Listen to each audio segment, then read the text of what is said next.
afternoon, everybody, and welcome back to the J Lounge. I am your hostess with the mostest, Miss J, aka Miss Simone Jackson, here to bring you guys another great episode of the J Lounge. Of course, everyone knows the J Lounge is a celebrity-based podcast show where we talk with actors, directors, filmmakers, you name it. And of course, as per norm, I'm very excited to be introducing my next guest. He is a rising star in the filmmaking world. He is here to talk about his passion, his project, his work. I'm very excited for you guys to get to know him. Everyone, please give a super warm welcome to Matt Mckinney. Hi, Matt. Hey, yeah, it almost sounds like there should be like applause going off in the Oh my background. It'd be gosh. like really Oh, funny. trust me, there will be. There will be in the edit. You'll hear that. I I know promise. it's always the best outcome that we always want of everything, right? You'll hear that. That is so funny that Uh, you say that. Once we yeah, get to you'll hear that. Well, I appreciate you for being on here today. I'm excited for my guests, for my audience, especially to get to know you. So thank you for giving me your time today. oh yeah, for sure. Absolutely. Well, I'm gonna go ahead and fire the first question at you, Matt. What began your passion for filmmaking? So my passion for filmmaking, as I tell a lot of people in most cases, is it was kind of an interesting shift for me, like in high school, like right as I was like coming out of my junior year into my senior year, where it was I was originally somebody that was like a real coding and technical person, but then your brain goes from this very elevated state of like, oh, you know, the basic programming and whatnot, to you go to like app level programming, everything like that. And your brain goes, wow. And so from there, I kind of looked out in that my high school had at the time one of the best video production programs there was for both Oh, television news broadcasting and kind of merging the gap into like the new age for like video production and going purely digital from film. So that was kind of a unique perspective and turn of events that I just kind of pursued it as because I was like, huh, let me give this a try and see what it does. And within not even weeks, it became clear to me and my buddy at the time and whatnot. We were like, well, clearly we're better at this because we're acing this with flying colors, and it's like what hmm. we actually love to do. So that was kind of Wow. the initial start for that and everything, and then from there, like the old saying goes, like the rest is history at that point. It would become a Yeah, lifelong journey. I get it though. I get this is kind of where my love for podcasting began was in mass communications, what I took in high school. Like you said, you see the inner workings. We did our own little news channel. They reported the news, what was going on for the school and things like that. So that kind of, sparked that passion. You're like, you know what? I think I can, I think I can create my own little news channel or channel whatsoever. So that's where podcasting began. So I get it. I get it. I might have some gripes with high school, but that is a good bright spot for me was mass communications. Oh yeah. You get it. You get it. Oh yeah. Nope, I get it for sure. Going on to the next question, Matt. Can you name three people who influenced your career and why? So it's really clever. Like I feel like with the amount of people that I meet like consistently now, because I'm, that this always sounds like a shameless plug for people out there, but it's not. But I with what I do now, I become a staple in like most things that I do just because I'm really passionate and like wanting to bring people up in the same field and everything. So I always had this idea in my head that there's people that I know at the time that brought me up, but the more I keep doing it, like people keep surpassing that, and I'm like, oh man, this becomes harder to track it all the time now. But in recent events, I would say uh, the person that's honestly at the top of my list, just because he really, and I feel like I'm almost the same way for him because I really kind of brought him into the fold with this. But my guy, Anthony Brooks, if you look him up and whatnot, Planet Geeky on Instagram and everything. He's just a really passionate. I mean, literally, I don't say this often enough, so it's going to be funny when he sees this on the show. But it's like I almost look at him like legitimately as my brother. Like we just Oh, have this. We have this dynamic range of like we know how to play off each other's ideas. I mean, we both pick up a camera, and it's like we're just going. Like nothing will stop. Like even if we pause to take a break for preparation and whatnot, and just come up and like feel out ideas and everything, we're just always got each other's backs. But I mean, his energy for just being on top of anything and everything there is between his day job career and then balancing this, the same thing that I was trying to do and everything. And I'm like, it got to a point where I was like, I got to commit to this more now. But that's a good level on that. Another one that a lot of people are familiar with in the indie filmmaking community and whatnot, and surprisingly enough, not a lot of people know he's been making films for literally like 30, 35 years, but in the last almost 10 years is when his career really like started to take off and they started like doing stuff with their business as Aaron Carlson, his company CCC Studios now, because they're starting to level up in the world. Uh, he's another great personality. He's always about making films and whatnot. He likes to he really likes to joke that Anthony actually reminds him of the younger him for his passion and just what he does. He's like he gets super stoked about shots like every time, and I'm like he's like just like me, and I'm like yep, nope, I get it. he's but he's just really passionate. He loves doing what he does. He loves almost doing what I do, just like collaborating with other filmmakers and creatives because he's like he sees a vision for the art more than trying to dip into the business element of it, even though, the hard truth of it is that I still feel that same way, but we're starting to get to the point, I mean a lot of indie filmmakers feel this way. It's like we're getting to the point where there was like a real kickoff this year that basically indicated that okay, we need to start getting into the business antics of this a bit, especially if we're all starting to leave day jobs and whatnot, and we need to make Mhm. this like the full time thing. So it's kind of a challenge with that Yeah. element to a degree. But people learn about it as well. It's like I agree with Aaron's thing that he goes on with as a passion, where he's like, well, just because we go that direction though doesn't mean the professionalism has to be like so like to a degree like so staple that you have to be like we have to keep moving like right now we don't have time to have fun or anything. Like no, that's what the point of the sets are supposed to be about though. I'm Yeah, like that's the exactly. point of being on production. I'm like you're supposed to be having fun with this while trying to balance getting business done at the same time. Like you don't have to like it could be something as simple as like okay guys, we had some I'm glad we're all having fun and everything of that nature and I want to keep that going, but we got to continue forward, not well, Hmm. okay, nope, sorry guys, like wrap everything up. We got it. I'm like, no, don't do that. let's Right, treat this I like got you. yeah. So that's another solid one. And then one that not a lot of people know, but I really value his he's definitely come up in the world from his transition from stage play and theater, which he was like a master of, and I like his energy for starting to separate that because he's like, hey, I really want to delve into film and everything now, so I'm stepping away from that. Um, Mr. Randall Powell, who's effectively like, I'm a partner for his business and everything that he started for his LLC as well. Laugh Now, Cry Later Productions. It's a really good. D- his projects like really delve into like the real eccentric like human nature side of things for stories like he has horror elements for most things like a lot of projects that we do and whatnot which uh surprisingly enough actually I'll give that a shameless thing. Aaron's thing, the biggest thing that he's got going right now, the horror Hmm. verse, the finale, Jason Voorhees Nightmares, which he'll be having its theater premiere hopefully sometime in April. I think is the slotted plan right now. Ooh, It is gonna be a real venture, as he would put it. oh, He tells so people about it. Yeah, excited about that. yeah. He tells people about it every day. It's gonna, I we're love it. the He the tells big people about it every day. yeah. I mean the big thing that we'll tell people. It's like I won't give it the exact estimate, but everybody be in for the ride. This movie is gonna crush it. It's over 2 hours long, so it's Oh, hell yeah. I'm it's a for wild it. ride. Yes, So I'm for it.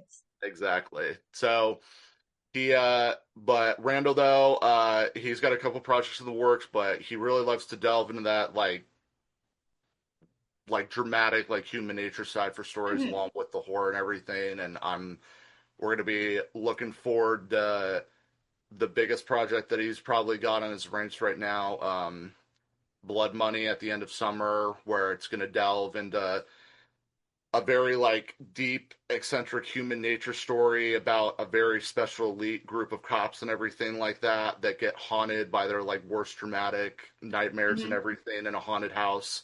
So that's going to be a wild ride for having that real life ghost perspective, so to speak. Yeah. Ooh, I'm liking the different range of Oh people yeah, that influence your career. That yeah, is amazing, and I'm excited for Jason Voorhees. I was like, okay, let's go. Let's yeah. go. I And this feel like will, it's yeah, just, yes, yes. yeah, no. So it's a really good thing.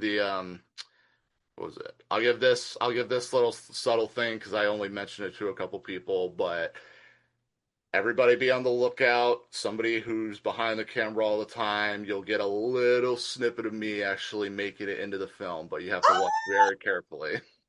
that's super cool. Hey, Yeah, whether it's a little snippet, whether it's one scene or not, that's cool. To make it yeah. into a horror film is cool because right now, thanks to, you know, movies like Sinners and Weapons, horror movies is having such a resurgence. And then Amy, is it Amy Magnin? And I think I hope I'm saying the last name right. Just won the Oscar for Best Supporting Actress for Weapons. It's like I am happy that that horror movie is getting a resurgence. It's about damn time. It's about damn time. And it's really something too, because it's like there's like a split like connection with this here where it's become this thing right now where it's like it's good that horror is like making its way back into Hollywood. It's like I know a lot of people want that, and it's this clever thing as well where because I've talked with people about this all the time and whatnot. Because like some people are on the board where they're just like, well, I'm not like the pure horror fan, but it's like with stuff on our indie level and whatnot. More often than not, we start to realize like, well, there's horror elements in it, but if you get to the core genre of it, it becomes like an action thriller or an adventure thriller or something of that nature. Like, and that's how while it doesn't get said often enough, that's how Aaron almost presents Nightmares when it comes out. He's like, hey guys, they're big horror icons and everything, but at the end of the day, it really is just like an action drama or an action thriller. Like, I mean, it constantly moves. Like it's just Yeah, so it's good that Hollywood's starting to explore that. I know that's a big thing that people wanted to see.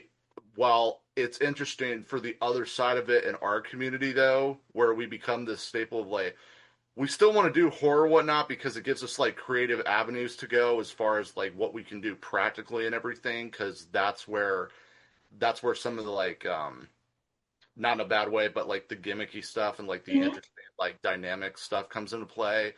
But at the same time, we're like flipping the script in the way that Hollywood's focused on like action or drama or like romances and whatnot.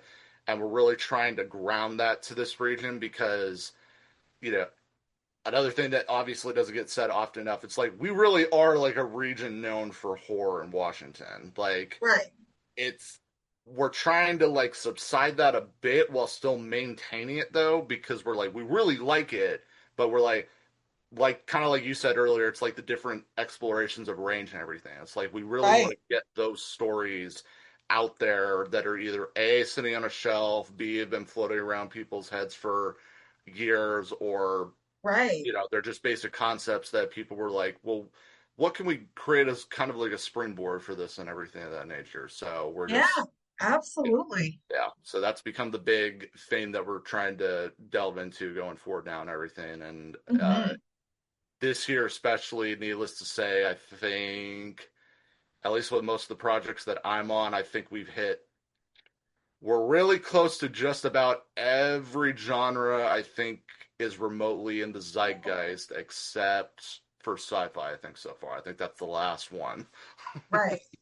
Yeah, yeah, but you're right though. It is an interesting balance that we have to have here, but we are glad that it's getting more attention and more respect in the movie industry, as it should.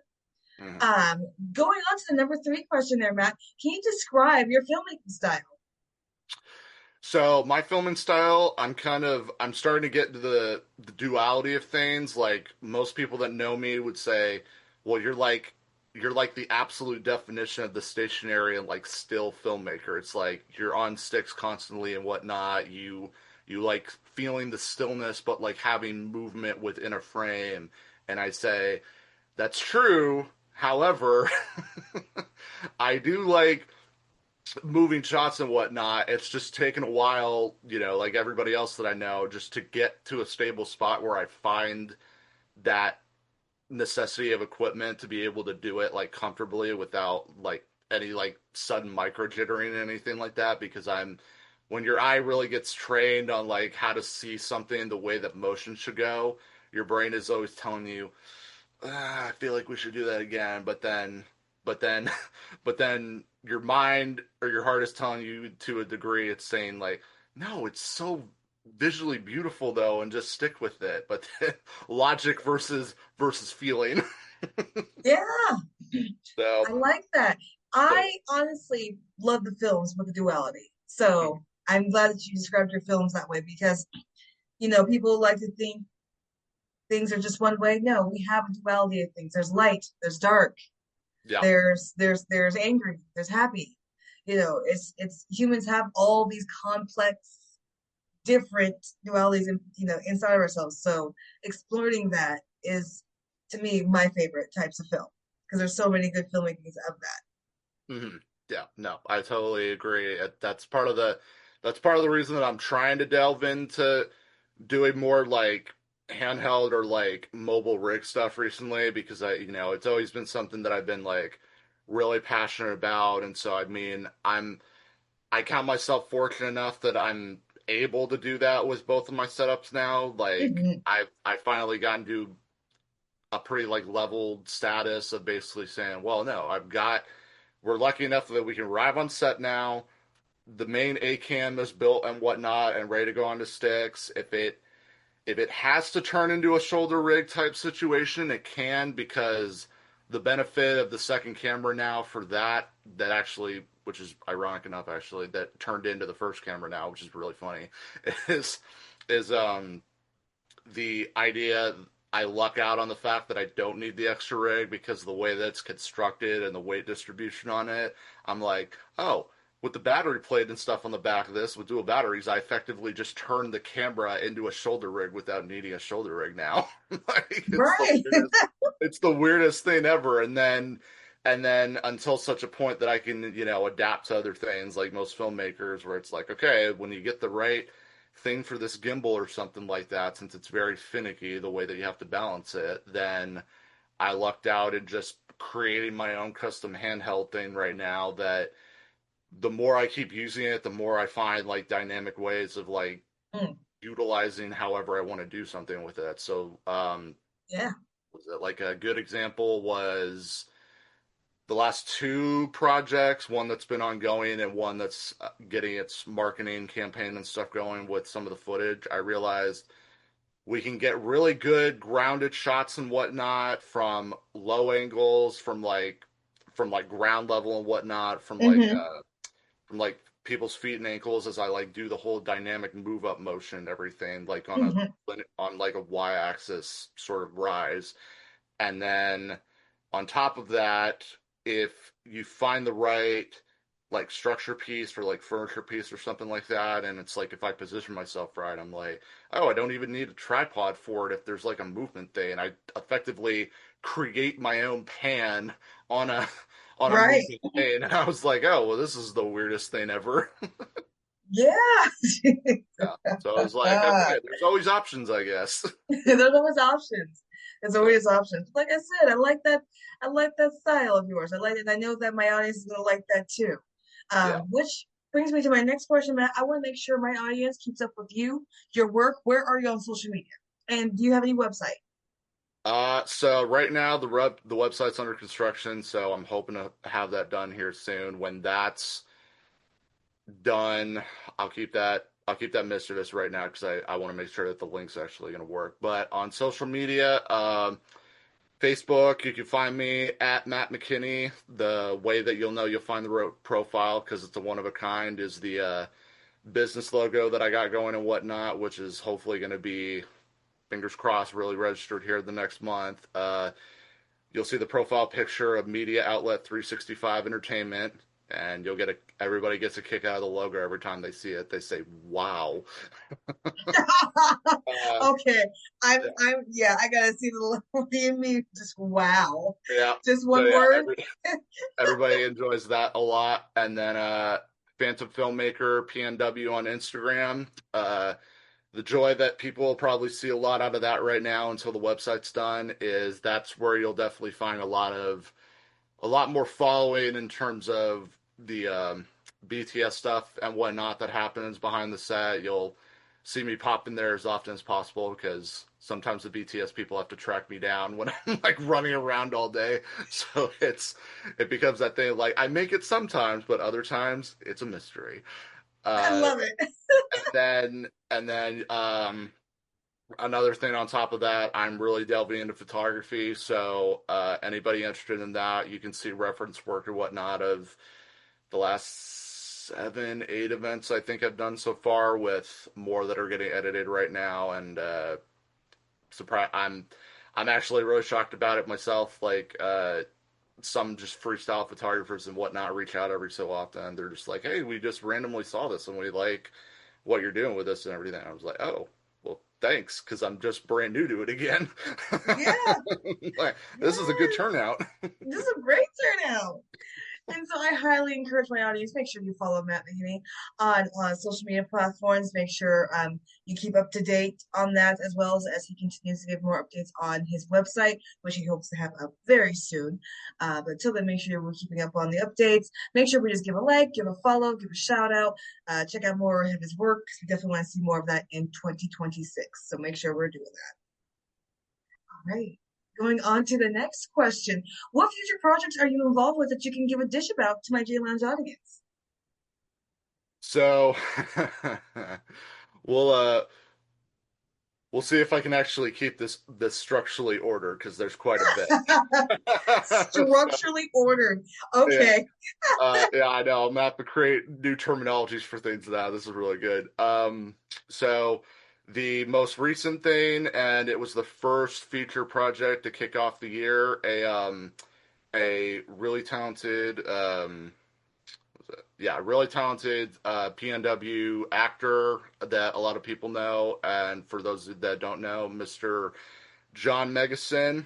Um, he has his feature project going, which is basically the it's the feature that was built off his original proof of concept Battle of Love, which is now Where the Road Ends. It's Hmm. very dynamic romance drama that delves into real life events that he's experienced going through romance and everything, the heartbreak, and trying to like pick up the pieces and whatnot for like leading a good life and whatnot again. So uh people could be on the lookout for when that releases in 2027. We're actively pushing through in production more and more every week now. So that's been going pretty good for that. And, it's something that's a real passion project of his. So everybody feels the love and connection to like what he does with that product. Like he just is like, I'm invested because he's written, directed, and he's acting in it as the lead. So he's he's having quite the experience with that one. Um, Next on the docket, which is actually the thing that's probably going to be the next project that actually comes up in a major way. Uh, a local filmmaker currently in his last year of college in Seattle here coming up. Kaveh Hamadani, his TV pilot for Mafia, which is a real look into like the Italian mob style kind of situation where it's like you're Hmm. fighting for territory and everything on like that crime drama level. It's going to be something that we hope against all odds when we finish casting here in the next couple weeks, because everybody's just been fantastic in that casting process. So we're really looking forward to it when that starts filming. Hopefully, about July, I think is when we're going to aim for it. So everybody could be on the lookout for that when it releases in 27. Um, let's see, what's another solid one right now? Mentioned earlier, uh, Blood Money by Randall Powell. That'll be a really good feature film delving into the real, like, gruesome nature of, like, human nature to a degree and whatnot, with some of the, like, psychological stuff that kicks into gear with that, Hmm. but then the dramatic element side of it. So that'll be a really good story that people will be really in shock and awe of, let's put it that way. The surprise that everybody can look forward to is definitely going to be at the beginning of the film, and when we actually pull it off, people are going to be like, that's a very large step up for this region. I So love it. that'll I be, love it. yeah, that'll be fantastic. Recent project that just got done as one of, if I'm not mistaken, I think six proof of concepts that Mhm. our buddy Aaron Carlson's doing for CCC Studios. Released last month. Hit It was a callback to that, like, 80s 90s nostalgia flair type thing. It blends like Miami Vice with like a heist type thing. So it was, or yeah, it was like a heist comedy type of thing. So it was like really the duo ship between our good buddies Raymond Power and Giovanni Vasquez. Those guys are just hilarious. So if you get the chance, go onto YouTube, CCC Studios, watch Hit It. You're not going to be disappointed. It's one of the funniest proof of concepts for an action comedy ever. I love it. it's I it love it. so we had fun with that. He's got his next one on the way out of the six. I think he's aiming for May at this point. The Caretaker, which is going to be like a very, I would say, like, psychological type drama. There Hmm. might be some, like, I think there's like mystery elements like layered to it and whatnot. So I kind of look forward to actually reading that script here soon, because the way that he presents it and everything, I'm like, oh man, we're doing a complete flip around on this. We're really trying to flip the zeitgeist of the genre here. I love it. Um, Right. so that's good, and then he'll have more on the way with that. Uh, and then the two main people on the list with like the most amount of projects right now are probably going to be John Megison and Kaveh Hamadani. They're like, they're pumping out scripts like nobody's business. So like Kaveh has his Yeah, yeah, that's a lot of projects right there. But yeah, yeah, no, he's, yeah, so is it. yeah. He's got his main feature that he's going to focus on, Inheritance, which is, in simple terms, to give an outline of the story, it's about a group of college kids that discover there's a cult in their college, and then they have to go on a Scooby Doo game type mystery to solve the inner workings of how it all works and how they can kind of like save the day on Right. accident. So that'll be another interesting one. He did his proof of concept for Oh, Nostalgia. That was kind of a so we just only got about under 10 minutes left. So we just got, yeah. yeah, no, for sure. So yeah, there's a lot of projects in the work right now between a lot of them, but one particular one that I really want to give a shout out for here. She's a local artist. She's mainly known for photography, but she's starting into her filmmaking journey, so it'll be fantastic. Is Miss Lilia Ahern with her project Starlight and You. It's a real discovery type romance drama that follows the very wacky sort of approach to her meeting her husband, basically. So it's a very interesting look at how that all works and everything. So I think that's people are really going to enjoy that. It's about the wholesome connection of like the partnerships and like bringing family together and everything like that. So she's really invested to make it happen, and I like the approach that she has to the story and everything. So, and by the time this comes out and whatnot, maybe it'll be too late. But for people that are just about networking and whatnot, and you know, you want to enjoy the life of the party and the singles and whatnot, she's got an event coming up, single mingles thing in Seattle. If you look her up on her profile, you'll find the information. But it's just a really good time for people to come together or whatnot and chat about the film. And, she's getting investments and whatnot for it as well. So everybody can look forward to it. Yes, Lily. Everyone remembers Lily on her. She was recently on the show. She's a sweetheart. She's amazing. She's Oh, yeah. very, very incredibly talented. And Matt, you are incredibly talented yourself. You have a full stack worth of projects. To see. I cannot wait to see the little cameo you're gonna do, and that's gonna be exciting. In the next Jason, that's gonna be super exciting. I'm gonna be very proud to be able to brag to people. So I can't wait to do that. Yeah. But you are definitely a filmmaker with a very distinct visionary. You know exactly how you want to get there, exactly the stories you want to tell. And I appreciate you for telling your story today. Oh, yeah. Nope. I appreciate it coming on the show. Yes, and of course, I want to highly encourage my audience one more time. Make sure you follow Matt Mckinney on all social media platforms. We want to see more of Matt, so make sure you give a like, give a shout out, give a follow, give a support. We want to see more of his work. So, if you have any questions, if you want to collaborate with him, please reach out with him and let's just give Matt some support and let's all take a look out for that cameo that's coming very shortly. So, yes. Of course, I want to thank everyone for listening one more time. I am your hostess with the mostest, Miss J, aka Miss Simone Jackson, and I will be back with another great episode of the J Lounge here soon. I want to thank my great guest, Matt McKinney, one more time. I'll be back, everyone. Bye.